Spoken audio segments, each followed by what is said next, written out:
देखिए दोस्तों, ये वाला जो पेड़ है इस साइड वाला, इसके पत्ते गिरने वाले हैं, मगर इसके पत्ते येलो ना हो के इस प्रकार से केसरिया या थोड़े केसरी या पिंक कलर टाइप के हो गए हैं। और एक पेड़ वहाँ पर देखिए, इसके भी पत्ते गिरने वाले हैं, मगर इसके पत्ते येलो हो रहे हैं।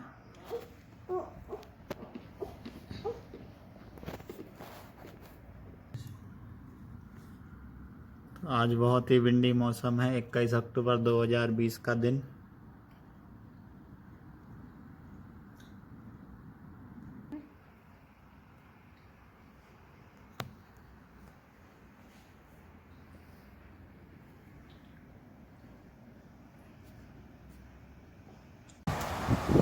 देखिए दोस्तों, आज यहाँ विंडी मौसम है, बहुत तेज हवाएं चल रही हैं और एक हाथ से मैं मोबाइल पकड़े हूँ तो मोबाइल भी हिल रहा है।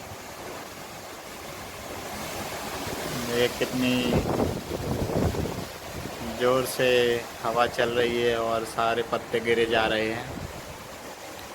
वो दिख रहा है आपको, वहाँ पे कितने सारे पत्ते गिर गए हैं। देखिए, ऐसा ही कुछ मौसम है। 2 बजे के बाद से पूरा विंडी मौसम है। ऐसा बारिश की एक बूंद नहीं गिर रही, बस हवा हवा चल रही है बस।